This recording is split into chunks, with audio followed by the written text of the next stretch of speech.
Welcome to Regatta Pointe Marina, Tampa Bay's premier boating community, located on the historic mile-wide Manatee River, with direct access and no bridges to the Gulf. Our resort-style marina has all the amenities you've come to expect and more, with 350 wet slips accommodating boats to 120 feet long and draft up to 10 feet deep. We have room for you. Relax in our jacuzzi or swim in the heated pool. Enjoy dining in casual elegance on the water at River House Reef and Grill or dockside at the Riverside Cafe. Get pampered at the Salon Linea in a Beta Salon. Also on site is the River House Banquet Center, perfect for corporate events, group meetings, weddings, and receptions, with 2 beautiful waterfront banquet rooms. Included with your dockage are Wi-Fi internet, 12 spacious full shower suites, 2 boaters lounges, a fitness center, laundry facilities, slip side pump out, fresh water, cable TV, dock boxes, a free bag of ice daily, local newspaper, and great coffee. We also feature 30 and 50 amp metered electric and an airport shuttle as well. You can book by the day, week, month, semi-annually, or annually. We love liveaboards and have an active liveaboard community. Pets are also welcome. Our large fuel dock features Valve-Tech diesel and ethanol-free gas. We have a well-stocked ship store and live bait. Speaking of bait, fish our stunning local waters with one of our professional fishing charters. The Freedom Boat Club has a large fleet here too. Close by are groceries, drugstores, marine supplies, several hotels, Bishop Planetarium, Manatee Players, and more. Many of the biggest names in yacht brokerage are here as well, including Massey Yacht Sales, Whitaker Yacht Sales, and American Marine. There's great boating, sailing, fishing, cruising. Our waters have it all. Come discover the Suncoast's most modern treasure, Regatta Pointe Marina.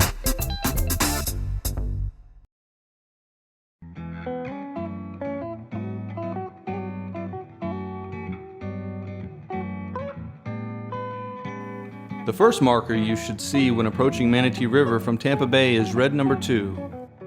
From there, head southeast to the next red marker, number 4. Do not stray north as there is shallow water there. From number 4, it is about 3/4 of a nautical mile east to red number 8.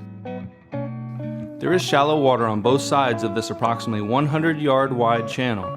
Watch your set and drift carefully through here. Green number 9 and red number 10 are next, off to starboard. Here the river starts to widen. Make sure you account for the red number 14 leaving it to your starboard and green number 15 leaving it to port. There is an unmarked shallows on starboard further down, but there is plenty of room in the middle of the river. As you approach Regatta Pointe Marina on the north side of the river, just west of the bridge, leave red number 16 and red number 18 to starboard. Then turn northeast between our markers number 1 and number 2. Our fuel dock is right in front of you now. If you are headed for the A, C, or E docks, you will turn east at red number 4 and keep to the left of red number 6 and number 8 before turning north to the A, C, and E docks. Welcome to Regatta Pointe Marina.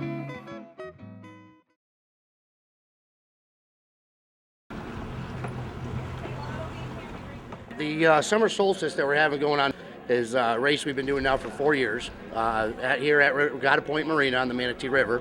My name is Benjamin Hawk. This is kind of a family marina, and over the course of years, this race kind of becomes a family race. People coming back and doing it year after year. It's been a lot of fun. About 5 years ago, Uncle Harry had said, get some action going around here, you know. And the place is called Regatta Pointe Marina. I said, why don't we hold a regatta? It's not rocket science. So anyways, we started off doing that, and it's been building year after year and getting bigger and bigger. And we're off. 2012 River Regatta. Let's go, let's go, let's go! Hey! The course is it's a pursuit race, so the slowest boat starts first, fastest boat starts last.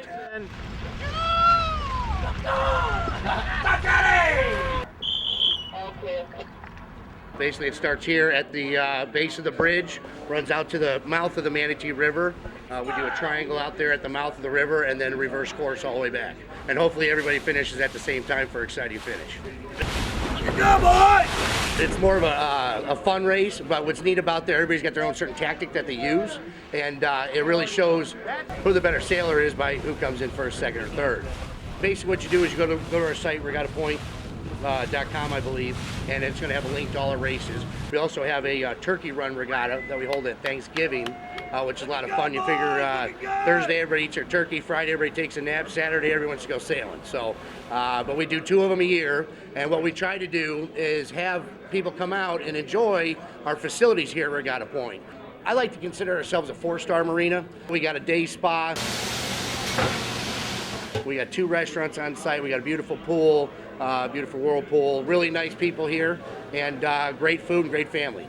Hi, my name is Jason Rosnos. I am the founder of SailMonster.com and also one of the people that started the Club Regatta here at Regatta Pointe, which is the new alternative to yacht clubs. And we're very excited about this race.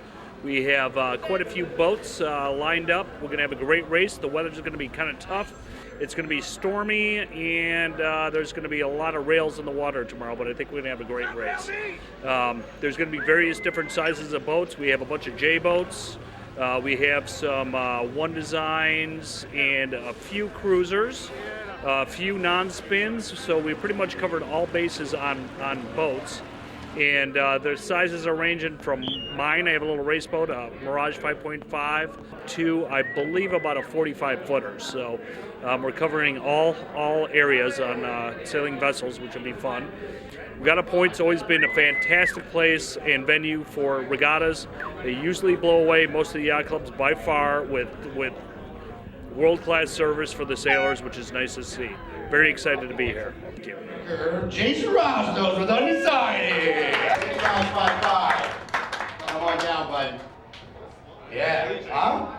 All right, my man. I'm in. All right. All right, here we go. First place, non-spinnaker, Rolfan Rainey, Olsen 30. Yeah. All right. All right. Fantastic. Third place, spinnaker, Jeff Walden and Crescendo. Hey, my man. Thank you, Jeff. Show me your trophy. Oh, yeah. There you go. Looking good, looking good. Second place, spinnaker, John Ismarillion with Little Gringo J24. Right now, sign up for some change your watch. There you go. Thanks for. Good job, Spanish boy. All right, guys, in first place, Mr. Peter 112 Scoop, Stiletto 47.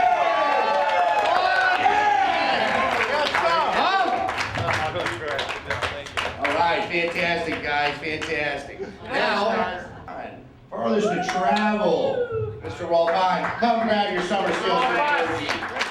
Thanks for coming out, Will. Participation in first race, Mr. David Hendricks, first race participation.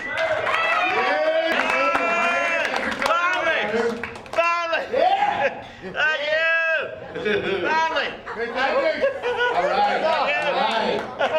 All right, yeah. Hey, that smile is genuine, people. That smile is genuine, let me tell you.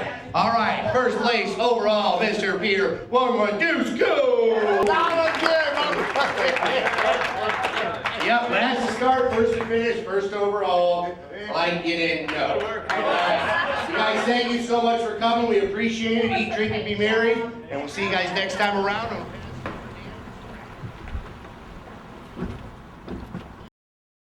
Yeah, my name is Jeff Walden. I'm the owner of Crescendo. She's a Beneteau First 36.7, and we're out of Bradenton Yacht Club. I think this is probably our third time doing the turkey run, and we've also done their summer sailsis event several times.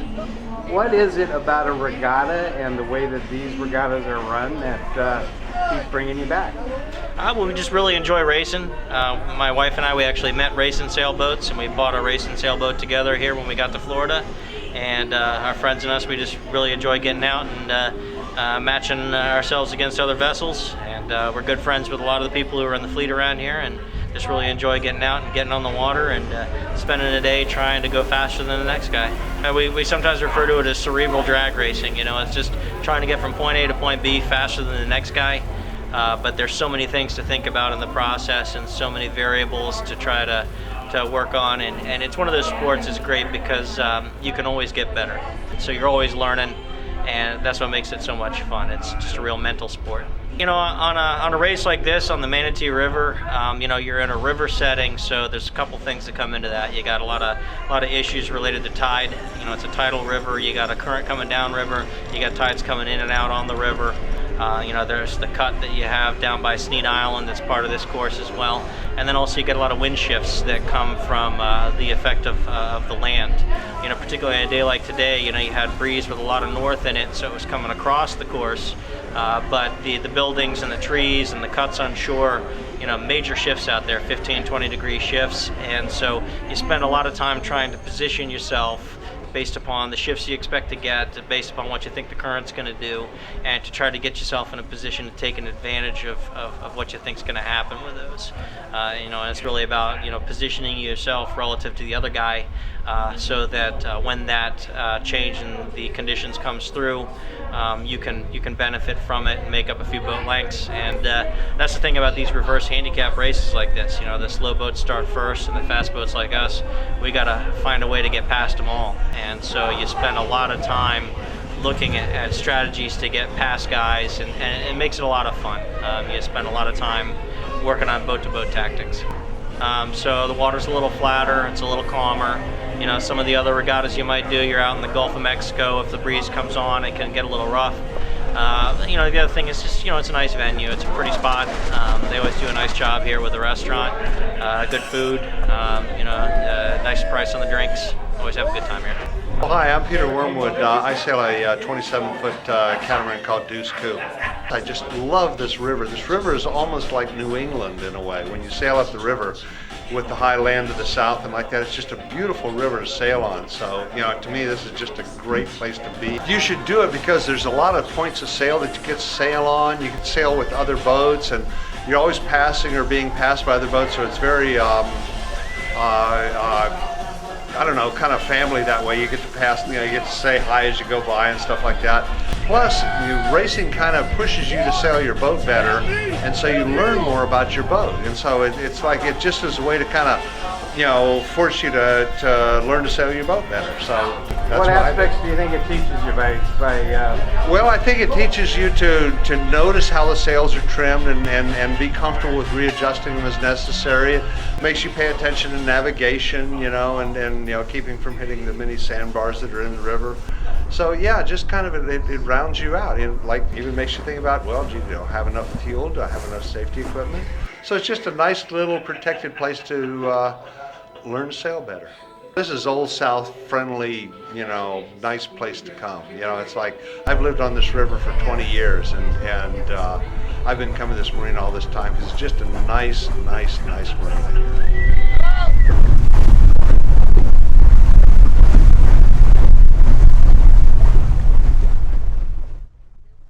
You've heard the expression in 1492, Columbus sailed the ocean blue. Well, Columbus may not be here, but replicas of the Nina and Pinta are. Let's go check them out. You may not be able to walk in Columbus's shoes, but you can get the feel for sailing on his ships. Replicas of the Nina and Pinta are docked at Palmetto's Regatta Pointe Marina for the next 10 days. And the captain of 21 years, Captain Morgan, assures the history buffs the replicas stay true to their roots. All right, so tell me, when you're walking the deck and the sails are full, does it bring you back in time, back in history? It certainly does. When we get a chance to sail, it's fascinating. How they did it back then and how we do it today, I mean, they were just incredible at what they accomplished. The Pinta is the larger of the two caravels, spanning 85 feet long, weighing 100 tons. And the knowledgeable crew has an answer for just about any question the curious viewer may have. This floor decking here is South African cherry oak. It was built down in Brazil because that's where they still know how to do these type of ships. The Nina, Columbus's favorite ship, was finished in 1991, and the Pinta a few years later in 2005. And no detail was forgotten. Now, in Columbus's day, the helmsman would stand right here with the tiller in hand, His compass is right in front of you. So this is really the only visibility he cares about. Though the Pinta crewed about 26 sailors in Columbus's day, both of these take about 4 to 7 crew members. Tell me how you find people to come on board and help out. Well, we have quite a few volunteers. Yesterday we had 5 volunteers that drove back to Punta Gorda. They'll come on board for a tour. They'll see some signage that says, you know, would you like to come on our next trip? And that's really good for us because it gives us local knowledge of the area that we're in and where we're going. Though these 2 caravels aren't discovering new land, they are always discovering new ports. Now, the replicas of the Nina and Pinta will be docked here for the next 10 days, but hey, if your calendar is open, you can come on by and hop on board for a couple of months because they're always looking for more volunteers. Reporting in Palmetto, I'm Amber Stidham, SNN Local News. All right, piece of opal coming up. The sunrise along Palmetto's Regatta Pointe Marina may be calm, but on the deck, it's anything but. I don't mean to rush you, but we got to work. Replicas of the Nina and Pinta are front and center for a new documentary titled America, following the journey of Christopher Columbus as he discovers new land. Director John Sullivan, also known for the recent film 2016, is behind the documentary, taking advantage of the most historically accurate Columbus ships ever built. So we started where it started with the landing of Columbus, and we were lucky enough to find these boats. They're full replication boats of the Nina and the Pinta, and so we'll be out shooting on them for a couple days and doing some landings in Fort DeSoto as Columbus landed. Well, there's only 2 ships like these in the world, and they're sitting right here in Palmetto, and we're sought out by a lot of film companies. A lot go by the wayside. Rolling! Though Columbus had a full crew on his ships, they've made a few adjustments this time, with makeup artists, stunt performers, and even a few history buffs. This would have been a typical gentleman's outfit, gentleman's sword, gentleman's dagger, of course, also, and fork and knife. Also, those were all of his utensils as of yet. Forks hadn't been invented yet. The crew will continue to recreate history this week, filming in the Gulf of Mexico and Fort DeSoto. We're shooting on boats. We'll eventually be shooting George Washington on rafts and crossing the Delaware, and you've got Lincoln and Douglas debates, and so a lot of recreations that way. And so a lot of the technical challenges. We'll be out today shooting with like little helicopters and stuff on the wind, so a lot of technical challenges on this one. Columbus, I need you back. Bringing Hollywood and history to the Suncoast. Reporting in Palmetto, I'm Amber Stidham, SNN Local News.